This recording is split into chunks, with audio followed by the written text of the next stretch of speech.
What was pivotal to me was to know that ADHD wasn't just about a hyperactive kid or a hyperactive person. There was a whole slew of things that went with it. You're an OBE, recognised for services to music in the UK. When did you go from almost that sort of fight or flight, running away from a certain app, to then actually embracing and being drawn into the creative community? You're on your toes, you go to school, you're being labelled, you come out of school, you're having a ruck on the way home, you get home, your report card's rubbish. I always thought I had Darcus energy. People was always like that's a thing. Yeah, like it was a thing, and I was like, I thought I had some magic dust. Do you think you see ADHD in the arts, especially music where you are, and why do you think that is? You had to put percentage. If I had you worked with Amy Winehouse, Sabrina Carpenter, The Killers, yeah, and countless others. All of them. I would say literally all of them. Before I understood, I said, artists give up something in their head. There's this, the thing that makes them a genius. And what gene is that, I don't know. And now, oh, right, okay. Darcus Beese OBE. Thank you for joining us. I'm more than happy to be here. Very excited. More than happy. From a call to conversation before this filming, it's been a pleasure getting to know you. So can't wait to share this conversation. Right, let's see what happens at the end, whether you're still saying that. Your journey with ADHD started with your son. Tell us that. Yeah, my son, actually, I burdened him with my name as my dad burdened me with his name. So we're all Darcus, and there's nothing worse than hearing the name Darcus. Can you pick up after yourself? Darcus, why haven't you done this? Darcus, did you not just hear what I told you? And that would have been me growing up, and that was happening in our household. And my son, I wish I realized at the time, but he was just me when I was young. And obviously hadn't realized, but it was just that saying, in one ear and out the other. You literally would say something to him and he would walk out the door and completely forget what he was talking, what was asked of him. And that there was other stuff. There was schools. He was always getting into trouble. You would not dare enter his room because only he could understand the mess that was in his room. Organised chaos. Organised chaos. And again, I hadn't connected the dots, nor did I want to, because I was like, but the apple doesn't fall far from the tree. And so we got him we sent him to the doctor, and the doctor said, I think he's got ADHD. And so the next step was to get him diagnosed. And when you're getting diagnosed, you have to be there as a parent when they're being asked the questions. So you're ticking boxes. And by the end of it, it was probably quite clear that he was ADHD. And then the follow-up question was, well, what does that mean? Because all of a sudden I started to kind of go, hold on a sec. Like father, like son, really?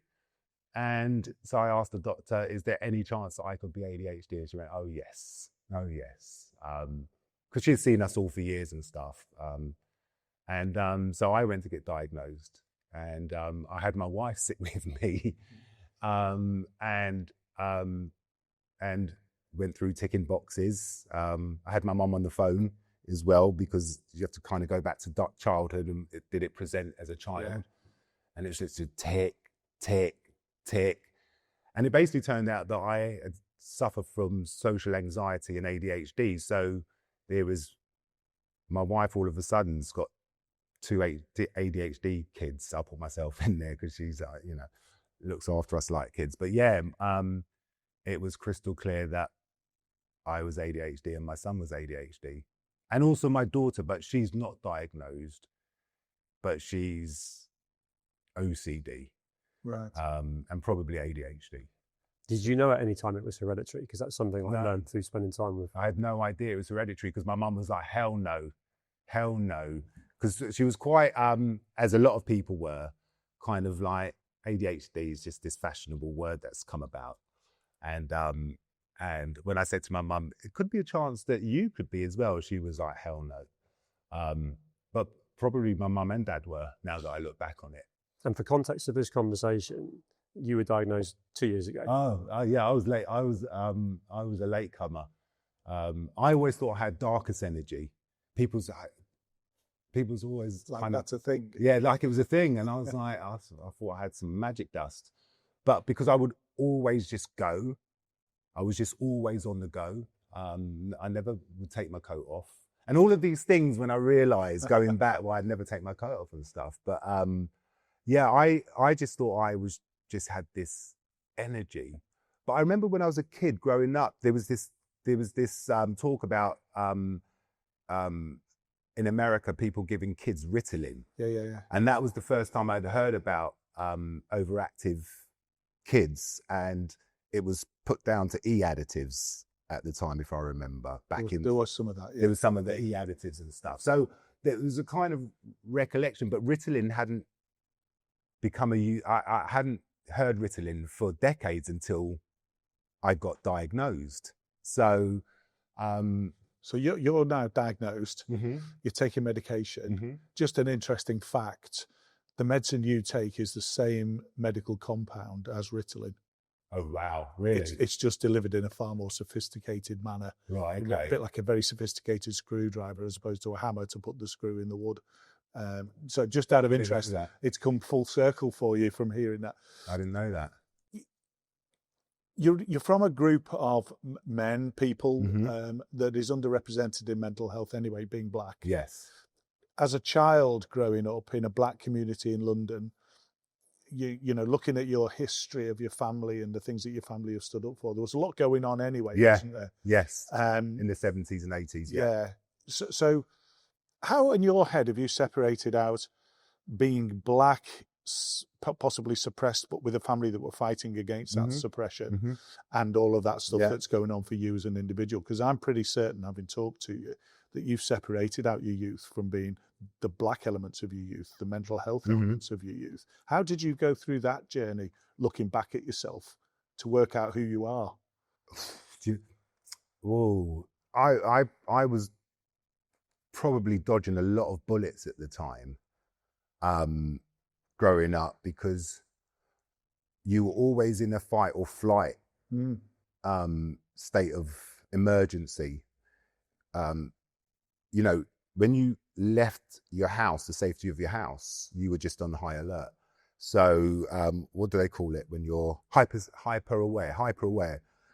So that was always a thing, and because you were either running from authority or having issues with authority, i.e. being the police, you had issues with local white kids who, I'm not going to say were racist, because I know what racist looks like. We're ignorant and prejudiced. And then if you were going into other areas to party or go to clubs or to meet a girl, you were on your toes from people that looked like you, right? Because you was in another area. So no matter where, if you were going to the shop, if you're going out to a club, if you're going out to meet a girl, if you're going out shopping, you were always on it. Hence never taking your coat off. And that's why wherever I go, I never take my coat off. And I don't know the answer to this question, but it's fascinating to talk to somebody who grew up in that period of English history, who is now recognised as being neurodivergent. Yeah. You were recognised as black from day one, but the neurodivergence has come at the age of 53. And I wonder to what extent that ability to be on it benefited you as a young lad growing up. Yeah. Whereas somebody who was neurotypical may not have survived that period as well as you. And we often talk about deficit and impairment, but actually I just wonder, as a young lad in Fulham, it may have helped you. Yeah, no, because you when you walked into a room, you would scan the room. Even before you walked into the room, you would be, is this the room that I can walk into? Yeah. And if I do, how do I have to act? And that is from childhood to adulthood. So your radar is working all day, every day in that period. All day, every day. Yeah. And you know, maybe advantageously then to survive that period. Yeah, I definitely think it was a survival tool. Because I could, you know, when I used to wait for buses, I never used to stand at the bus stop and wait. I used to run between bus stops, depending on what area I was and depending on what time of night it was, because I didn't want to just be caught at a bus stop. So, you were always, you had fast twitch muscles, right? And then you had long distance muscles because you had to be able to run fast and then run long, right? In any situation, you just had to make it back home. So, yeah, my hyper awareness probably got me through a lot of situations where I would read the room or I'd see line of sight. I would see line of sight. I would always have my back to the wall. I'd always stand near the exit. I would never go and take a seat. I'd never put my coat in the cloakroom because if something happens, you've got to be ready. And a lot of the time, nothing would happen. But yeah, but you preempted so much. I mean, that's a huge amount of EQ, emotional intelligence there. Yeah. That, as you say, and sort of almost preempt. But you clearly recognise you were spinning so much in your head, and how much of that led into creativity, which is you're an OBE recognised for services to music in the UK, which of course is extended to around the world. So when did you go from almost that sort of fight or flight, running away from a certain act, to then actually embracing and being drawn into the creative community? Well, I was pretty much a loner when I was a kid. I had groups of friends, but I never felt I fitted. So I was able to go from group to group. Almost like a chameleon element. There was totally a chameleon element, and I could be different person in different groups. So that's ultimately masking in context. Yeah. I mean, I don't mask anymore because I masked for decades. So I was very good at being different things in different rooms. I learned that from childhood. I learned that through, I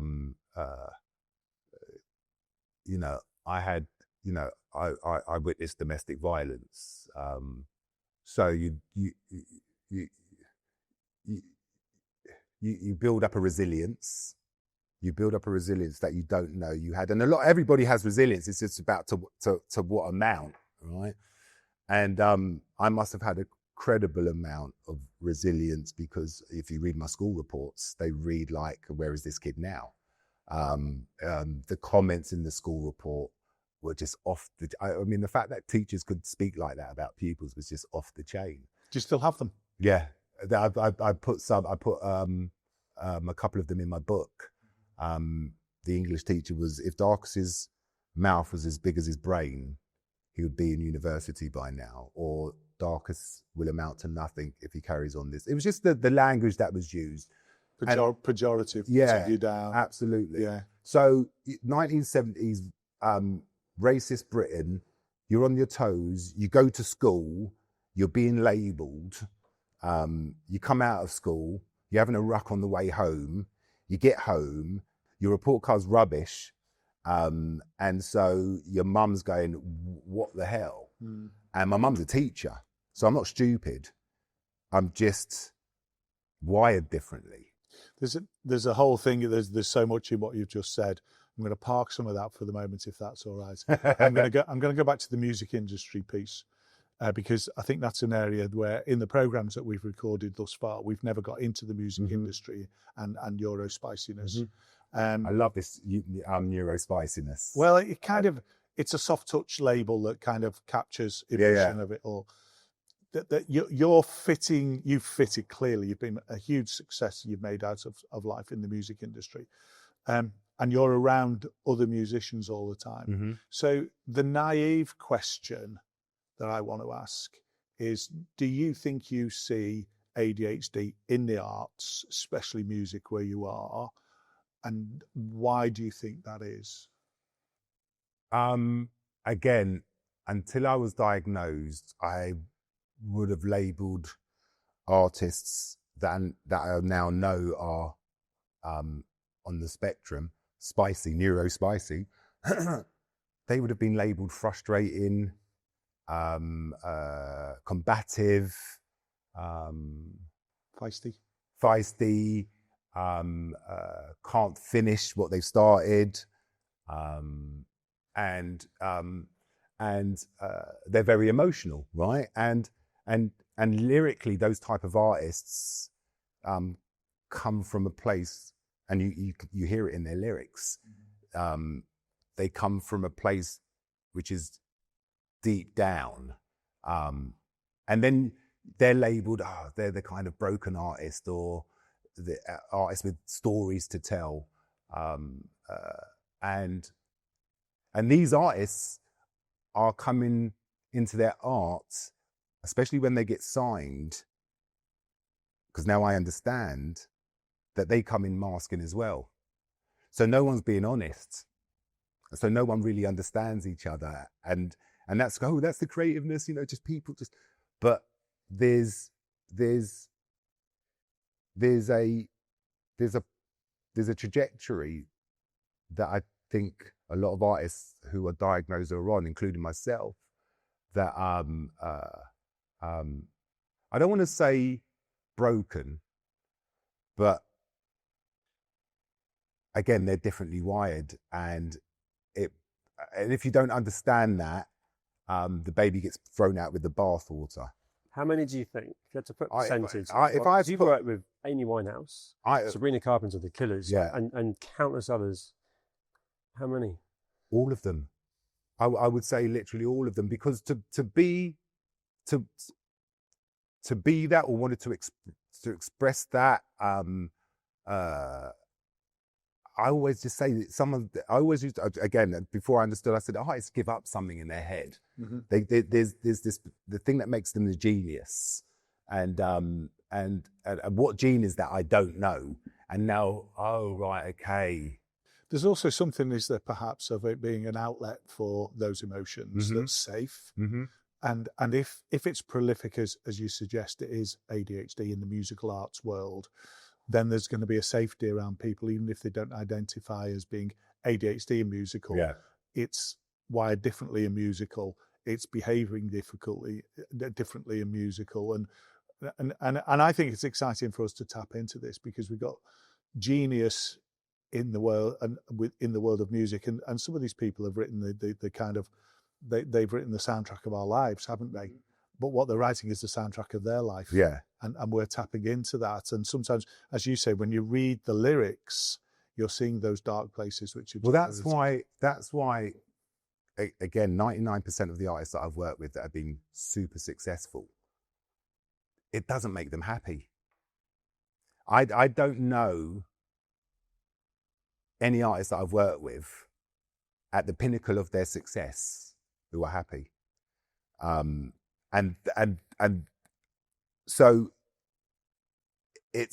for me, it's the journey beyond diagnosis and, okay, so you diagnose, and now what, right? How does that just make the end game any better? And it's just putting the emphasis on the full stop. There is no full stop. It just keeps going. And because people arrive at this full stop and they find out they're not happy, when you talk about artists at the pinnacle of their success, whether it was Amy. Which is all they've strived for. Which is all they've strived for. So they should be happy when they get there. Absolutely. But if they're not happy within themselves, they're not going to be. Absolutely. But you at 53, you found out you had ADHD, mm-hmm. and started answering your own questions, mm-hmm. about life and how you got there. And I guess some of those musicians haven't had that realization, haven't got that hindsight capability, mm-hmm. to look back and actually get closure on some of the problems that they've had, and an awareness and understanding of others. Yeah. And yet we're in an industry here that is prolifically going to be full of people struggling with their own. And that's not just artists, that's executives as well. That's people that work on the other side, the industry as a whole. Right. Because I think birds of a feather all flock together. Yeah. I think and it's an almost tribal, isn't it? It's expressive. With your experience, maturity and perspective, like where Phil's going. So we talked about almost the sort of funnel up. We had this conversation really recently where, you mentioned Jessie J and, mm-hmm. and sort of people you've been working with more recently, mm-hmm. and then bringing that to your relevance of being current and acknowledging what needs to change to allow some of these incredibly talented artists that are achieving amazing things, but are not happy, not feeling fulfilled from what they're doing. Yeah. What advice can you give? What can you bring into that journey on the funnel up? Change it. one again, you know, I've been asked, what would I tell my younger self? Just recently, I got asked that, and I was trying to, and I've been asked it a couple of times. You try and come up with something clever and something emotional, and I'd probably tell him nothing. I wouldn't give him the cheat code, right? I wouldn't tell him who won the Grand National in 1990. But I probably wouldn't tell him anything, because what makes you is forged in what you had to go through. So I maybe just protected him from certain incidents, but in terms of the person I am, maybe I was glad that I didn't get diagnosed younger, because of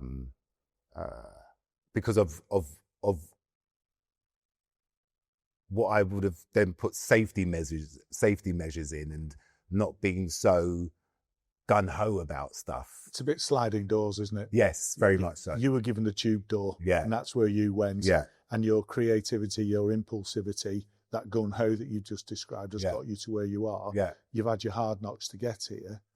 But sorry, just so I don't forget, but back to because I'll start answering the question differently and not answer the question that was answered. But your question was, so take that artist you've worked with that's achieved something incredible and got the Ivan Novello Award or whatever it might be, and so on, and they're not happy. Yeah. And you're looking at it going, how did you feel when you got your OBE, and how did you feel when you got all sorts of different fulfillment and recognition for what you're doing, but it didn't give you that happiness. Now you're trying to give that advice to someone you're working with coming through, and you want to somehow impart that and say you're doing really well. Yes. And enjoy it. Yes. Be present. How do you get that? You're just giving me goosebumps. I think that's the thing. I think that's what I would tell my younger self. I would tell my younger self that you will amount to something. You might not know it, but you will amount to something. Don't listen to what they say about you. And so now with artists, I will have the conversation right off the bat about mental health in the music industry. That's a massive change. Because the music industry is the most toxic business that you can be in. And my learnings are to be famous, and to be famous is to be in a toxic environment, right? Because it's judgment, it's somebody else's dime, it's opinion. There's lots of rejection. This is a key thing that we talk about at RSD. You kind of stolen my next discussion point, really, but I'm going to try and hook back into it if I can. And that is, if we were to look, we've got a clinic, a massive clinic, loads. You're in a massive business with all that toxicity and all these clinicians who maybe could find that happiness if they were helped more on their understanding themselves journey. How could a clinical team working with you, with new artists and established artists, because we're finding out it doesn't matter how famous you are, does it, or what you've been through. When we start having a conversation, I've always thought I was a bit different. I've always got, well, do you need any help? Do you want any help? Oh, I didn't know where to go, wouldn't know what to do. And this could be the most successful person on the planet you're talking to, and they just go and didn't know where to go, what to do. Do you think there's an avenue within the arts of actually proactively trying to help people? Yeah. Because we can recognize the toxicity of the environment. That's not going to help. Rejection, music, big for rejection. I've written this great song, it's shit. That's going to hurt more. And not understanding themselves. And I'm mindful of, I was at a concert a month or two ago, and the three solo artists on stage all were ADHD, and there was no mention made of it. Yeah. And I thought, crikey, that's an opportunity lost of positivity for the ADHD community. How can we change the toxicity or increase the resilience of that within individuals in the music industry and do something positive more than just discuss it? Does that make sense? Yeah, no, diagnosis is everything, or the understanding and the experience that you can bring and manage through a different lens. So therefore you ask questions that you would have never asked before up front. That talks to the health of an individual rather than the success of an individual. Because to be successful, you've got to stay healthy. And the hardest thing in the music business is to stay healthy, because a lot of it's not sustainable. Yeah. Right. And there's only a small % of people that end up being successful. You've got to talk about the 99% of people that aren't, that never make it, or end up getting a deal and end up getting dropped. All life-changing moments. So diagnosis is everything, or understanding that comes from that. Yeah. Yes. And not trying to diagnose everyone. Yeah. Right. But was it pivotal for you when you were diagnosed? You looked at your son. What was the pivotal moment? Not the diagnosis itself, but then the ability to look back. What was pivotal for you that really would help other people, do you think? What was pivotal to me was to know that ADHD wasn't just about a hyperactive kid or a hyperactive person. There was a whole slew of things that went with it. Maybe different for each individual, but I don't have an eating disorder. I have disordered eating. Yes. Right. From childhood, I'll only eat what made me happy when I was a kid now. So I'm pretty brown and beige, right? Control, comfort, everything comes from that. I didn't understand how trauma was linked to ADHD. I didn't understand how wearing my clothes and how they felt on my body was linked to that. The sensitivity. Yeah. I didn't, and then only just recently realizing that my hypermobility, which I've had since I was a kid, is linked, could be, maybe, or is interlinked with ADHD. Very every chance. You were a runner, weren't you? Yeah, I was a middle distance and cross country, 800, 1500 and cross country. Through what age period? Through secondary, all through secondary school, I was the best in West London and the best in London, until you come across those kids that run for fun in the countryside. I love that. Yeah. But yeah, I was a half miler. That goes back to this crazy amount of energy. Energy, yeah. How often would you run? I was Forrest Gump. I would run everywhere. When I would never wait for a bus, like I said.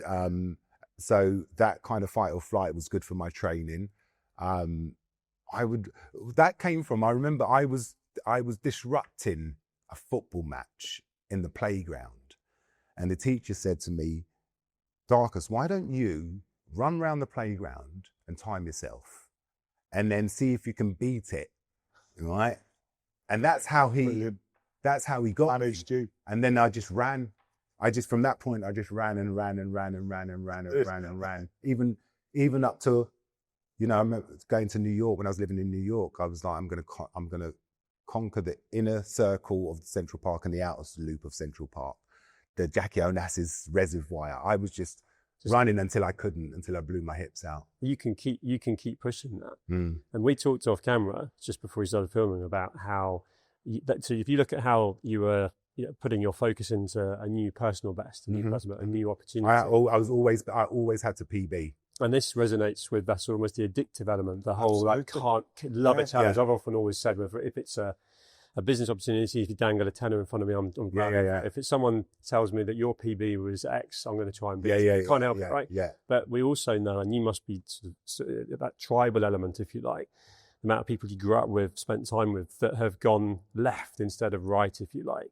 Stage right instead of stage left. Exactly. And my point being that could be becoming addicted to drugs, becoming addicted to the wrong things, putting the focus into the wrong things. How close did you get to going down a rabbit hole that could have stopped us knowing you as this, this genius in music and being so humble now? Yeah, I put myself in enough situations that I could have not come out the other side in any good shape, and whether that was fighting, broken bottles, knives, and getting out of places by the skin of your teeth. It's an important message, isn't it? Yeah. I mean, it's there's a picture that I put in the book, which is me and my mates at the youth club, and we're all arms around each other, and there's 2 or 3 of us that went left and the rest went right. So that's there's a picture that can tell you how close I came.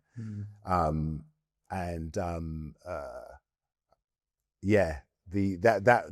was all real. Drugs, taking drugs, the ingestion of drugs, whether that was speed, whether that was cannabis, whether that was ecstasy, whether that was cocaine.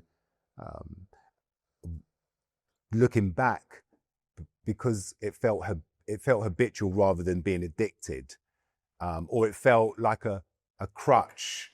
I never got addicted to stuff. In some instances, I was going, well, maybe Einstein was wrong. Maybe E didn't equal MC squared. Like you literally could think that you could solve the world's ills. So, drugs ingestion for me, it never became an addiction and became a problem like that. I think it just became a bit of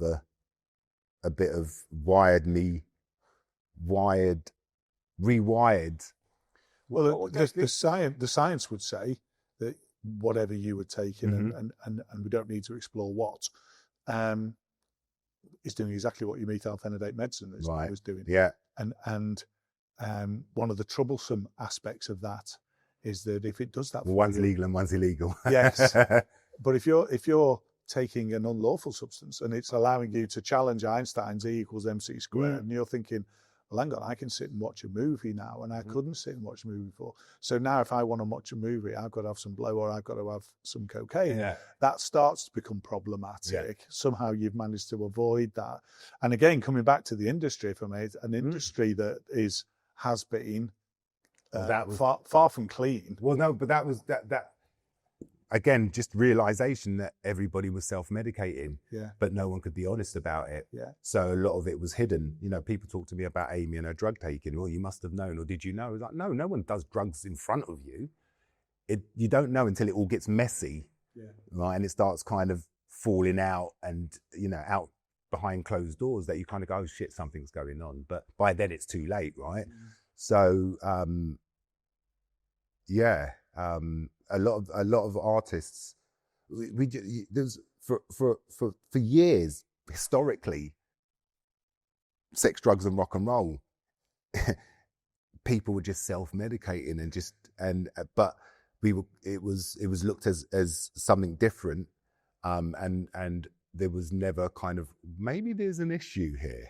Maybe there's some deep underlying, let's get this person help. That's where it goes, the conversation goes back full circle to what could a clinical environment that understood the music industry and understood what your musicians are going through and other staff, how can we get to the point where we can get an intervention before you need an intervention? 100%. What could be preventative? And that's an off-camera conversation. Yeah, but I think the direction we travel is going that way. Because people want the words duty of care are now being used a lot more.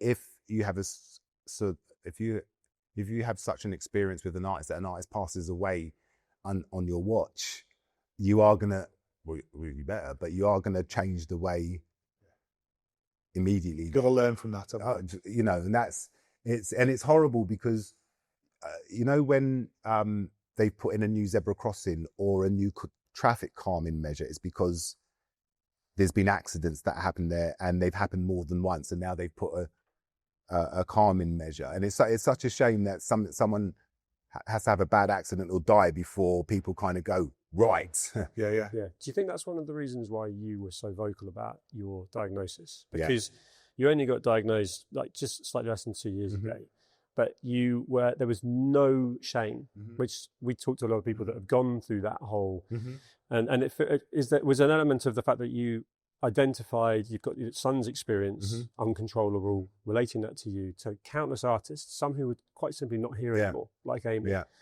And we know there will be others struggling right now. Was that a key part of why you were so vocal and clearly an advocate to try and then affect change? Yeah. I mean, it would be negligent of me not to.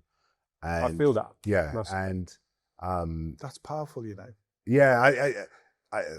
my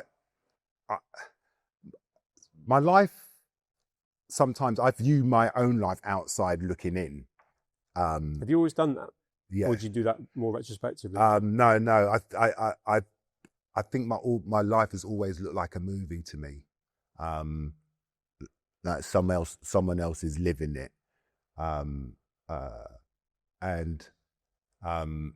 You know, that's given me a real sense of perspective. The diagnosis just helped me just kind of piece it all together.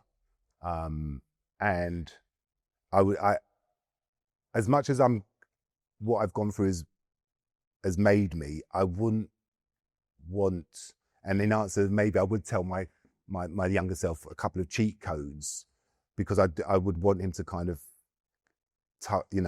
understand that life is hard, but not so many obstacles have to be put in your way. And I think for me, for other people, is to not have those obstacles that don't have to be in people's way. Diagnosis just opened.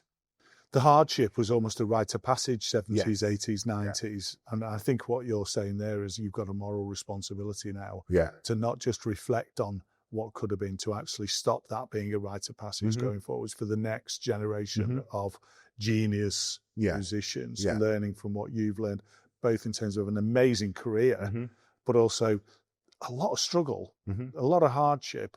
But you've been lucky enough, fortunate enough, you've made the right decisions at the right time, and a mixture of all of that to come out of it the other side. Yeah, I think people ask me about success and how, what makes success and how was I so successful? I had no North Star, I had no role model, apart from my parents to a certain extent in terms of sense of justice and injustice. But I just took things from a point of view, in the very first instance, turning up is half the battle, or turning up is 99% of success. Yeah. And learning, even though I had issues with lateness and stuff, learning not to be late. So work ethic was the thing in the beginning for me. It was if I made tea, how good was my tea? If I was sweeping hair, because I was a trainee hairdresser in the beginning, when I left school with not so many exam results, during the summer holidays, my mum said, you're not just going to loaf around, you're going to go and look for a job. And even for me then, getting a Saturday job was really hard, but my mum got me a job in her salon, sweeping hair and making tea. Because it was a posh salon, they wouldn't let me greet the client because I was just this kid from Fulham from the street. So all I wanted to do was, I didn't really want to learn how to be a hairdresser. I just now all of a sudden wanted to learn how to greet the client.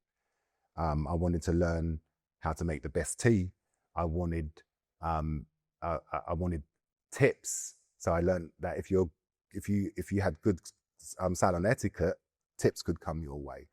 So if I was to encapsulate all of that to wind us out, sadly the clock's going to beat us. You are a fascinating individual to talk with. This conversation can't end because this filming is coming to an end. Totally fascinating in an industry that is fascinating. And I'm just going to take a huge risk. Being a black man coming through that is fascinating as well, because there's another tier of struggle there, isn't there? And I think, you said you didn't have a North Star. Yeah. You're very clearly a very bright North Star for a lot of other people. And with the hindsight that you've now got on those rites of passage struggles that we don't need to have, I would posit that your most exciting chapter of book number 2 is what you're going to apply to the industry that you're in, that you are a figurehead in, to be the North Star of a whole new way of looking at how we can guide young people through a musical career. Sure. Especially with that prevalence of neurodiversity, neurodivergence in there. I think both of us would look forward to tracking and being part of that journey with you. I'd love to hang on to coattails and anyway. And see what we can do to help that. And I think you've got an opportunity to create a new North Star in an industry that has not seen this light before. Yeah. And I just want to take my hat off to you and say, That's been a fascinating interview to be part of, and you are an amazing man. You deserve that OBE. Oh, bless you, man. Yeah. Bless you. One of the things that when people say, you know, how have you had such a long career? I just say, for the most part, just one, you've got to be good at your job, but just don't be a dickhead, you know, and have empathy.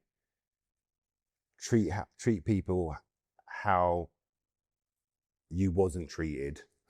Yeah, that's learning, isn't it? Absolutely. And the tools of success, because the tools of success for me, I always nearly walked myself out of situations. And luckily, once I did, and then luckily I had good people around me.